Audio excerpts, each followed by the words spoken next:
Hello, St. Louis. Hello, St. Louis. Welcome back to Bridge to Hope's Pathway to Hope series. Last week, we talked about managing emotions and the importance of emotional courage when it comes to life and also when it comes to advocating for your child and any type of advocating that you do. I would like to thank everybody that tuned in last week and for all people that are here today. And I'm super excited about this today's series. So we are so blessed to be doing this. We're excited to be connected with the community, and we're also excited about the path forward that this will take and the impact that it will have on parents and community members alike. So my name is Crystal. I am a powerful parent with Bridge to Hope. And today we will be continuing talking about managing our emotions and community connection series and talking about the importance of knowing your why. It is imperative that when we walk in the school doors, that if we don't return back to schools, life as usual. Things have to change. It's a great time to change the face of education, and it requires emotional courage and understanding, knowing your why, and feeling empowered to ensure that change happens for our kids. We are blessed to have a special person with us today. She is a powerful advocate. She is a powerful parent. And she's a woman, in my opinion, that embodies strength and courage. And I'd like to introduce you all to Charlan Williams Moore. Thank you for being here today. Hi guys, thank you for having me. I am thrilled to be here. I fully support what Bridge to Hope embodies. And I'll just tell you a little bit about myself. I'm from Kansas City, Missouri, so I'm still from the Show Me State. You got to show me. No. I went to college at Clark Atlanta University, go HBCUs. Yes, I'm married with two little sons, two black boys, so you know this hits close to heart. And I am here on behalf of Midtown Community Services as a program manager and family educator. So once again, this really hits close to heart to be connected to such a beautiful movement that's transpiring here in St. Louis with Bridge to Hope. So I thank you for having me, and I'm excited for this day and this conversation. So am I. So what's the goal that you want to plant here today for the parents listening? Well, my goal looks like educating our parents about what it looks like to join a movement like this. And hopefully to give you guys some ideas on how you can show up. I know it's a lot of confusion about what will it look like for me? I don't want to necessarily use my voice, right? But we all got gifts. So bring them. We'll tell you where we can use your gifts, but come, show up. So that's the biggest takeaway for me right now. And that's my number one goal, is to help parents identify what they're passionate about so that we can show you how you can be of service. That's what the number one goal is, right? To serve. Yes. So that's what we're here for. So speaking of service, when I think about why Bridge to Hope was started, Bridge to Hope was started because we knew and we recognized that decisions were being made for our children and that parents were not being included in those decisions. So us as parents decided to come together and start a parent-led organization such as Bridge to Hope St. Louis so that parents will have a space at the decision-making table for all their kids. And that no other person will be dictating to us how our kids show up, how our kids learn, what happens in these schools regarding our kids. So thinking about emotional courage and all that it embodies and why knowing your why is so important, tell us a little bit about how you even came in contact with Bridge to Hope and what emotional courage looks like for you. Well, I'll go in the reverse order and answer your question. And it was a beautiful day at the Frizz Fest where I first learned about Bridge to Hope from Crystal. And Crystal had this amazing energy, and she walked up to me, and I was pushing my stroller, and it was hot, and she's like, "Hey, it was sweltering, right?" Yes, and I'm like, "Hey, let's keep it a buck. It was hot." And she walked up and she said, "Would you be interested in signing my petition about changing the reform surrounding St. Louis public schools. And I was like, yes, I would. Why are you whispering? Like, this needs to be belted out. Like, this is a big deal. You know, so that was my first encounter with Bridge to Hope. And then shortly after, Crystal put together this amazing town hall meeting. And I remember her needing X amount of people to show up to make it to the next phase and the next level of her organization. And I'm calling people like, hey, you got to come. Do you love your kid? Do you know what that means? You've got to show up. You know, so I think I brought my baby. Pull up. Look, pull up. Don't talk about it. Pull up. So I brought my mom, I brought my kids. I think they were sleeping and eating all the candy on the table. But I said, this is what it means to be aligned with something that's this important. So ever since then, I'm here, I've been here, and I'm dedicated to what Bridge to Hope is trying to do. So you want me to jump in to the second part? Yes, yes. So for me, I think that emotional courage was born in different ways. When I was a mother, I'd say emotional courage changed in its entirety. I had a little baby boy who was born about 33 weeks early, at 33 weeks. Okay. So he's a premature baby, right? And I'm like, what does this mean? What does this mean? You know, and I had a lot of people that were in my space and in my life. And I'm like, as my child was developing, I'm seeing these things and I'm like, Crystal, he's not hitting these milestones. Like, as they say, technical milestones. And yes. I found myself in these spaces where I was just by myself. And I had to speak up on behalf of my son and say, you know what? This isn't right. And we can't face and get past what we won't confront. And truly, look, I'd be in there with my voice quivering and just grieving for the perfect child that I thought, you know, I was going to have and what that would look like. Yes. But understanding that there is no perfect child. And in that space, when it was just me, his care providers, I understood that if I didn't articulate this well, if I didn't educate myself, he wouldn't get the help that he needed.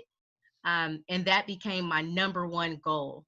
So that was where my emotional courage was born as a parent, to say he can't stand up for himself, but I'm going to do it and I'm going to get it done. Even when it's hard.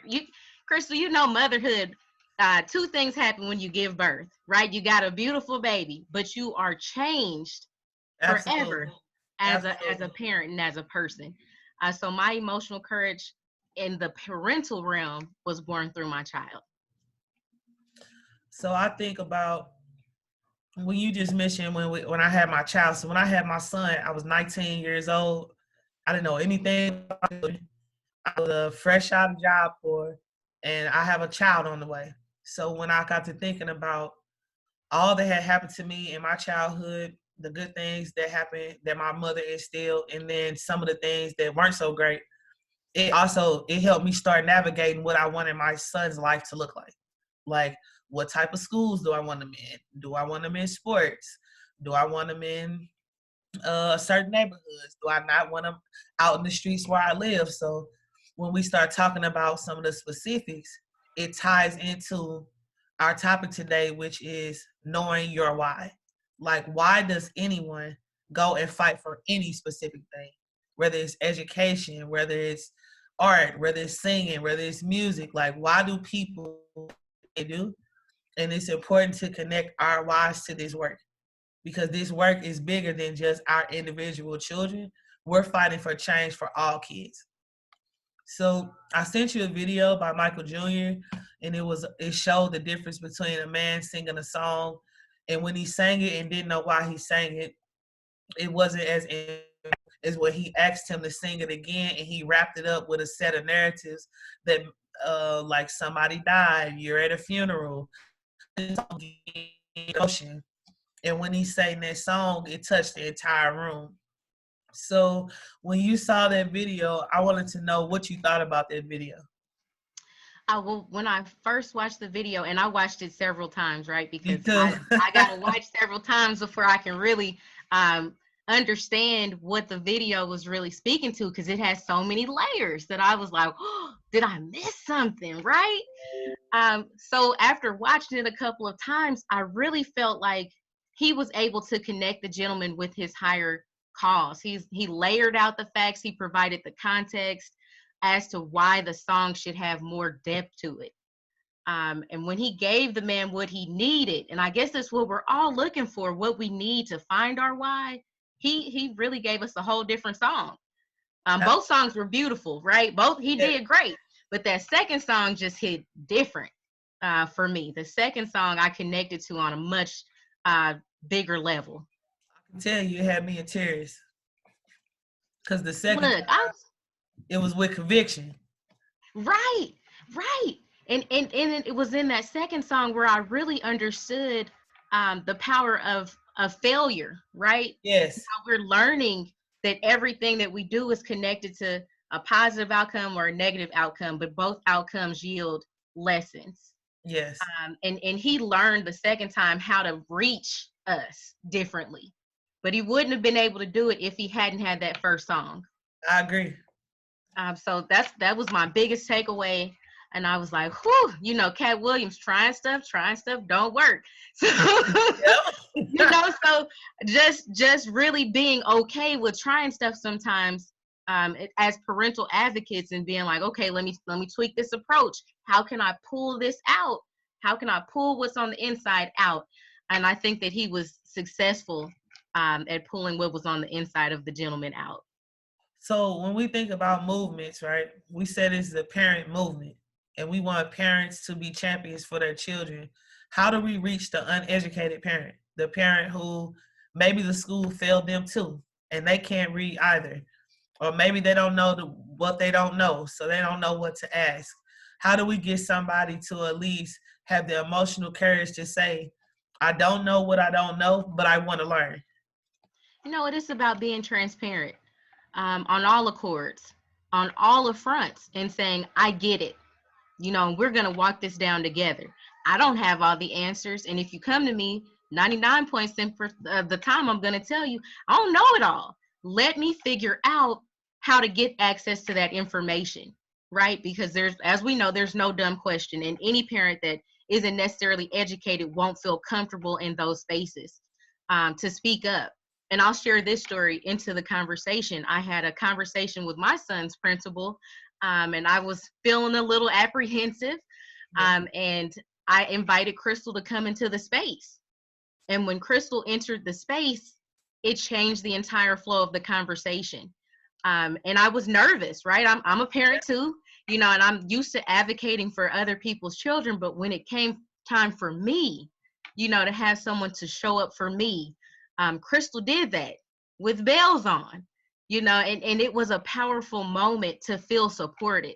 So for our parents that feel like I can't read, we'll get you the help that you need. Absolutely. It's all about being transparent, and we can't help you face and get over what you won't confront and what you won't talk about. So I know it's taboo in the Black community, and we suppress what we're going through, and we don't want to be judged because we can't do this and we can't do that. We can't help you overcome if you don't tell us. We can't put you in positions, you know, if you're not transparent. Did I want to call Crystal and be like, hey, I'm a little nervous, so I don't know what direction this call is going to go in, but because I know my why is bigger than myself, I can humble myself and ask for help. There's nothing in me that won't go to bat 100% for my child and the children in this community. So I'm glad you said that, because a lot of people ask me why I'm in this fight. Like, my children are not in SLPS schools. My kids are in private schools. They are getting educated well. But I'm glad we brought up the conversation with your child, because your child is also in a private school. And no matter what school a child is in, advocating is necessary, no matter what space that a child exists in. We still had to walk into that room and have a conversation with the people who run that school. We still had to walk in there and talk to teachers about how you deal with my Black child, how you handle whatever trauma, how you address parents, and what you are going to tell me about how this process works in order for me to provide the best services. So when I think about what advocacy means to us as Bridge to Hope, what it means is that parents are knowledgeable. Yes. What changed the game in that room for us, Charlie, is that we were knowledgeable. We Yes. had enough ammo for that person not to be able to just tell us anything, and we walk out of that space still feeling confused. And And we knew some questions to ask. we were determined. Yeah, And we were determined. You can't count out a determined parent that is not satisfied. There's absolutely. no greater customer in this world than a parent that is mad. I want to use a different word there, but you can't discount a parent that's upset about the treatment of their child. And it's really allowing parents to step into that power and say, you know what?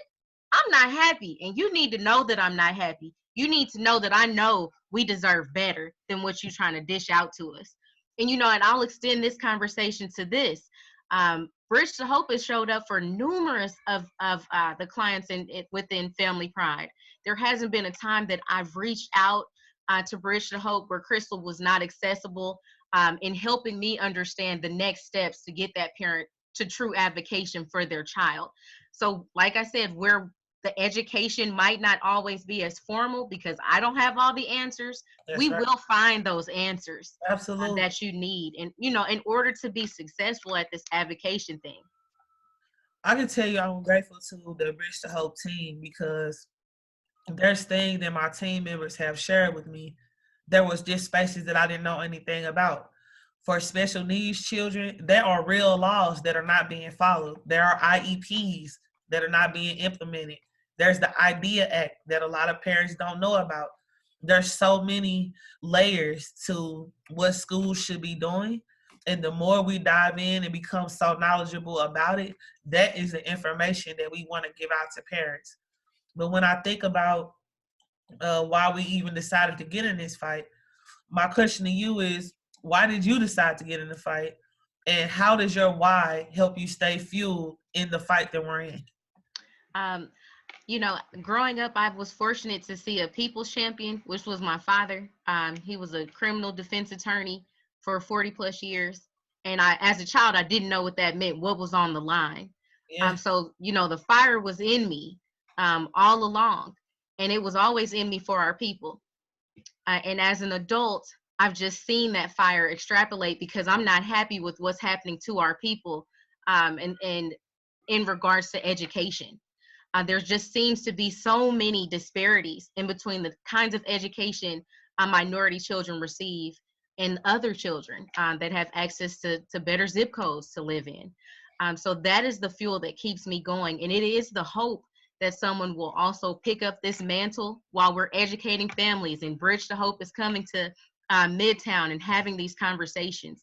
It is truly my hope that this information will fuel someone else to pick up the fight or pass it on to their kid or understand that it's not okay to not be seen and not be valued. So that is largely a part of my why. And because I have 2 Black boys, this is the fight that I'm supposed to be in.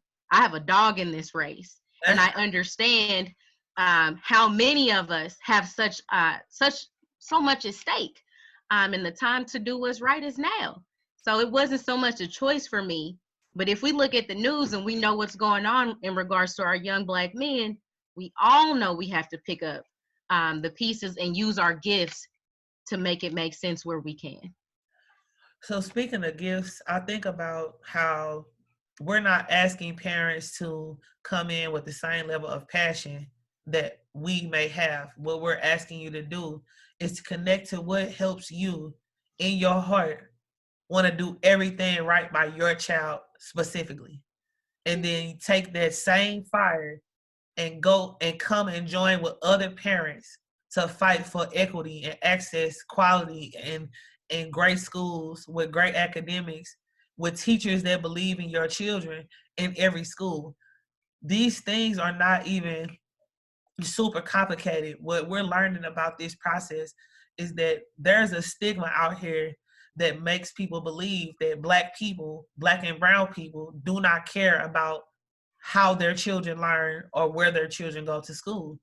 So when I think about someone's out here making decisions for my child, they believe that I don't care about the decisions that they make, and they don't believe I'm going to stand up. That's a fire in itself for me, because you don't get to dictate to me how I show up in a space for my own child.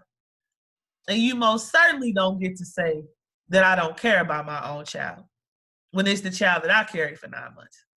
So then when we think about what we wanted to tell parents to get them to pull up, because that's something we say in Bridge to Hope, everybody has to get on the bridge at some point. Schools, administration, parents, teachers, legislators, federal people, the president, everybody, elected officials. That's right. Everybody is going to have to get on the bridge, because if we're going to keep saying that we care about children, then get on the bridge and get kids what they need. For now, like COVID-19, we can honestly say that there is no plan. We have the largest district right now telling us that they have no plan for students when they come back to school. So as a person who believes in advocacy, what would you say to those parents in all these schools where these schools have no plan? What options do they have right now? They the stakeholders. I think your option is always to be organized. Is to join an organization where so as a single fist or a finger, you can't be seen. But as a fist, you can make a powerful noise. You can have a greater impact as that fist. So because we're all walking around like this, we're not seeing the yield that we're looking for. But the minute we can do this is the minute we can truly see some gains being made in regards to our families and our children. So that is my advice. If you're tired, you still haven't gotten your computer, you have cause to want to do this, right? Because I'll tell you this, by the 3rd grade, they know how many prisons to build for our children. They know how many prisons to fill. So if that doesn't upset you and you're not feeling it in your spirit and you're not compelled to make some noise, I get that. But I still need you to show up to the bridge in some capacity. When we have the meetings, I need you to show up and be seen. When it's time to go see the St. Louis Board of Education, show up and be seen. We only need one person to get up and make the speech, but we need to have the impact of all of us being united to show them that they're wrong and that we do love our kids. And I didn't have to carry you to care about you, because guess what? We're all a community. And just because I didn't carry you, I still love you. I love you when you're wrong and I love you when you're right. And I want all of us to hold the administration accountable for the lack of services that we've received in regards to educating our kids for COVID-19. Because what they're giving us, food. I've never seen so much food being given out, in my life. And I don't discredit the need for food. But at the heart of it all, the crux of it all, is we need more than food, right? We need mental health services, because what we do know is what? Domestic violence has spiked. Child abuse, child molestation. Child deaths. It has spiked. So what we're going to have in August when they try to resume the business as usual is trauma-filled children, right? Children that have gone through 6 months of hardcore trauma. And you want them to sit down and act like they were on vacation for the summer. This has been intense. And it has to be more on all non-for-profits' behalves. We have to demand that anyone that's attached and connected to children that receives any aid picks up this mantle too.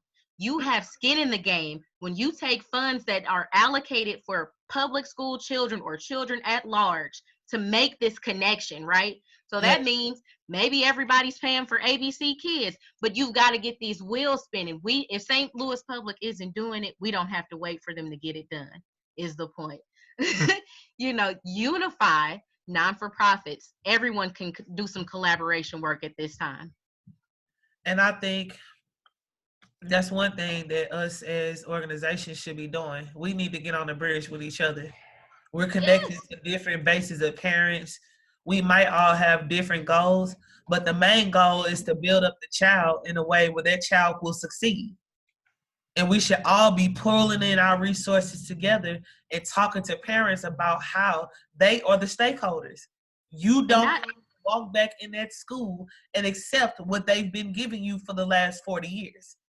And that's a scary space. That's a scary space for our people, but it's time. It's an awakening that's happening. And I choose to look at what's happening with COVID-19 as a time for minorities to awaken to what's been dished out to us, and to use this time to recharge and pick up our baton for the fight. Because guess what? The non-education of our children is death. So would you rather bury your child, or would you fight for the space for them to grow and be productive citizens where you're not burying them before they're 18 and 19? I choose not to bury mine. I'm not burying mine, and I'm not burying nobody attached to mine or theirs. Period. No, the time for us being, I'm going to say it, the time for anyone being complacent is over. And now you're in a decision, you're driving the car right now. This is stick shift. This Go ain't off. automatic. Go off. So anywhere we go and anything we do about our kids, it's now up to us. It's not up to the government. It's not up to the elected officials, and it's not up to the schools. We've been homeschooling, whether it's been good or bad homeschooling, for the last 2 months. So now you get to decide whether you can potentially get paid to homeschool your own children, if you're going to go in and demand that schools do better and you're not bringing your child back until they do. And all of this is connected to knowing your why. And your why is because you care about your kids. And your why is also about saying, hey, I don't know what you just said. Can you teach me how to show up for my kid? I'm teachable. I want to learn what you're talking about. I don't know about this. I don't know enough to know enough. So the emotional courage says, let me be transparent with you. Let me lay it all on the line. Let me feel the feels, and let me go through this with you and be accountable for my child in a greater capacity than I'm able to do without the knowledge. So we wanted to say one last thing to parents that we wanted them to remember, or to feel encouraged about, or what brings the hope back. What would you say to those parents? The biggest thing that I would say to parents right now is your children never do what you tell them to do. Your children do what they see you do. And if you truly want to evoke change, you've got to pick up the baton and you've got to get in this race. If you want your kids to take this serious, you have to take it serious. If you don't know how to take it serious, but you're willing to come and learn, this is the time. This is the space. You will not be judged when you show up at Bridge to Hope. We're waiting for you on that bridge with open arms. We are waiting. Lay it out there. There isn't anything under this sun that neither one of us or anybody a part of Bridge to Hope hasn't heard before. Yep. But what the difference is you won't walk it down alone. And the time is now. So I'll see you on the battlefield for change. So what I would like to say to parents is, this is a people's movement. This is not about one person's individual reason. It's all of our whys coming together on a united front to bring change for all kids. We want you all to feel like you can be champions in every school that your children are in, and you can win for them, and you don't have to do it alone. This right here is all of us together. A fist packs a mighty blow. And 2 parents in a room can change the conversation. Show up, because part of our values is to be transparent. So as transparent as we're asking you to be, is as transparent as I will be with you. We are all in this together. We all care about our community, and we care about our children. And I just implore anyone out here that's feeling like they can't do it, all you have to do is take the first step and reach out. We will meet you on that bridge, and we will help you win for your kids. I do want to say thank you to Charlie, because I love you so much. Love you so much. And I want to say the love is real. Yes. I always say the Creator don't make no mistakes. And that hot, muggy day at the Frizz Fest bore a lot of fruit. And so I'm always thankful. I know He has a plan for all of us, and this was a beautiful plan to be a part of. And because we don't know what's coming next, I have faith that our parents will show up and be counted and understand the importance of this community and what Bridge to Hope is trying to do. So I stand with the bridge. I'm gonna meet me on the bridge. Pull up. I want to say thank you to St. Louis. Thank you for all of our sister cities, all of our cousins that tuned in today. Thank you for any new parents who tuned in today. We do launch our shows every Wednesday at 7 o'clock. We will be here next week talking to another powerful parent, and I'll put that episode up soon. Please rewatch this video. Please think about your why. Please activate your emotional courage. You can reach out to us by email or phone number, and we'll put that in the chat. And we thank you so much, and we see you next week. See you next week. Bye. Bye, guys.